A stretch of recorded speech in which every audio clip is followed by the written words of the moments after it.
नमस्कार दोस्तों, स्वागत है एक बार फिर से आपका हमारे YouTube चैनल एक ब्लॉग में।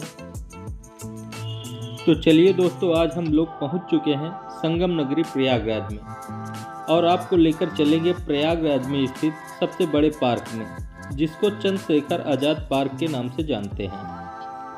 यही वो पार्क है जहां पर प्रसिद्ध क्रांतिकारी चंद्रशेखर आज़ाद ने शहादत प्राप्त की थी। इस पार्क को अल्फ्रेड पार्क के नाम से भी जाना जाता है। यह पार्क प्रयागराज का सबसे बड़ा और खूबसूरत पार्क है। तो चलिए दोस्तों, आज हम लोग जानेंगे इस अल्फ्रेड पार्क के इतिहास के साथ साथ क्रांतिकारी चंद्रशेखर आज़ाद जी के बारे में।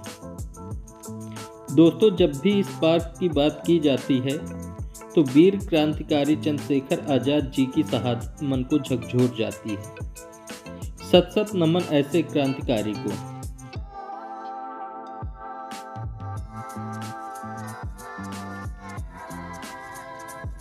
चंद्रशेखर आज़ाद पार्क में छोटे बच्चों के लिए खेल का मैदान है और बहुत ही आकर्षक झूले भी हैं।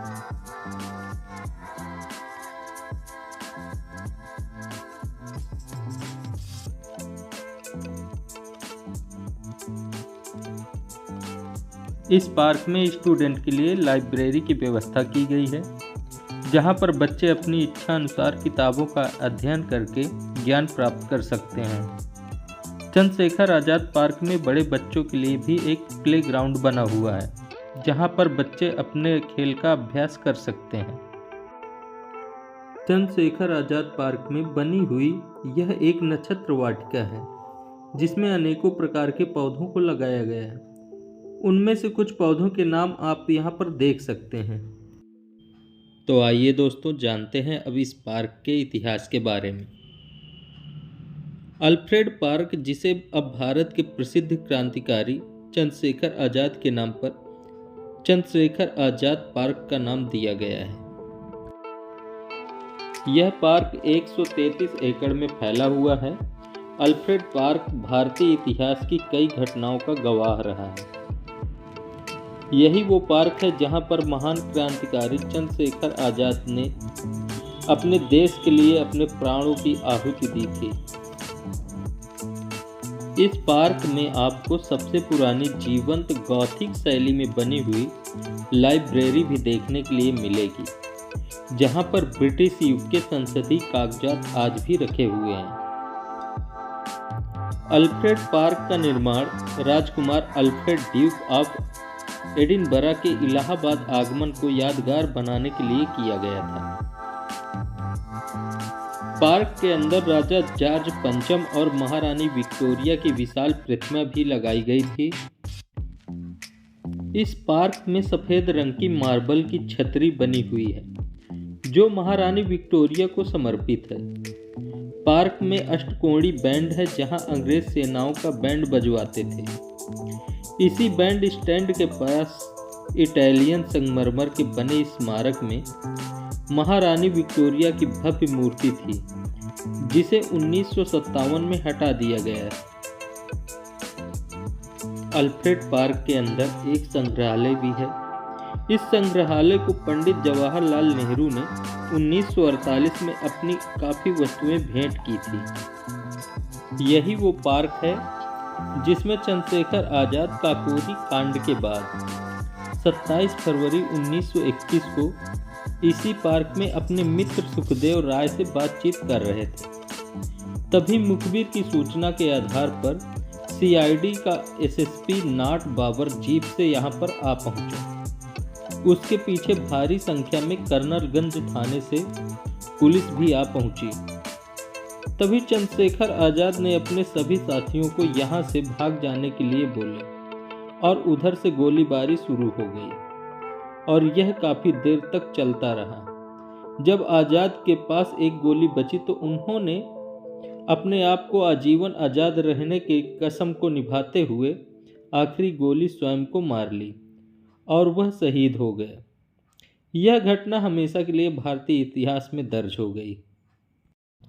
तो दोस्तों, ये तो इतिहास था अल्फ्रेड पार्क का, और अब जानते हैं इस पार्क में वर्तमान समय में क्या क्या चीज़ें बची हुई हैं।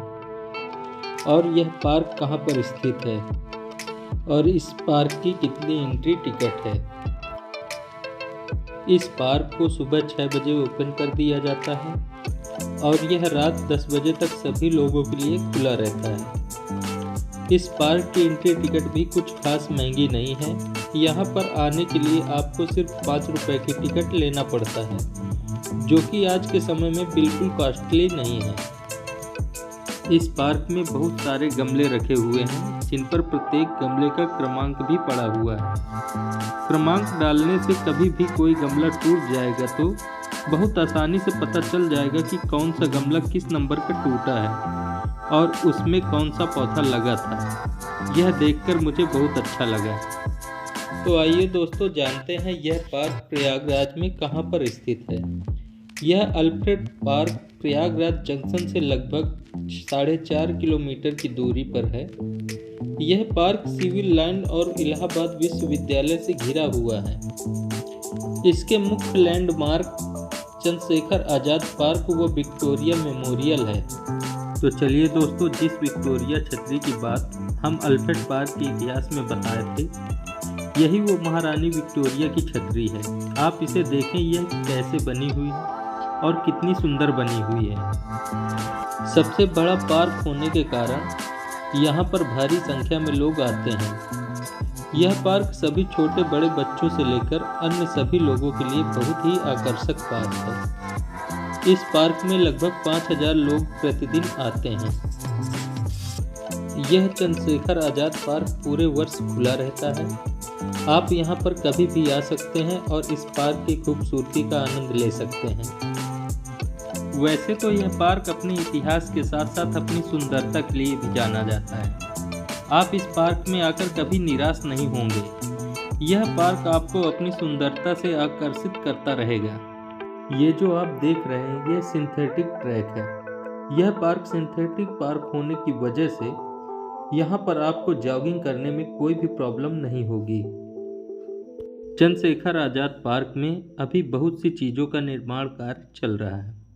कंप्लीट होने के बाद पार्क की सुंदरता में और 4 चांद लग जाएंगे। इस पार्क में साफ सफाई का ध्यान रखते हुए जगह जगह पर डस्टबिन को रखा गया है, जिससे पार्क को गंदा होने से बचाया जा सके। और पार्क के अंदर ही आपको पेयजल के साथ वॉशरूम की व्यवस्था भी की गई है, जिससे आपको पार्क घूमने में किसी प्रकार की कोई प्रॉब्लम ना हो। यहाँ पर आपको शाम के समय वाटर फाउंटेन शो देखने के लिए मिलेगा, लेकिन अभी ये पूरी तरीके से कंप्लीट नहीं है। वीडियो अच्छा लगे तो वीडियो को लाइक करें और दोस्तों के साथ शेयर जरूर किया करें। वीडियो पर पहली बार आए हैं तो चैनल को सब्सक्राइब करना बिल्कुल न भूलें। साथ ही बेल आइकन को प्रेस कर लें, जिससे अपलोड होने वाले वीडियो का नोटिफिकेशन आप तक सबसे पहले पहुँच सके। मिलते हैं किसी अन्य वीडियो पर, तब तक के लिए बाय बाय, टेक केयर।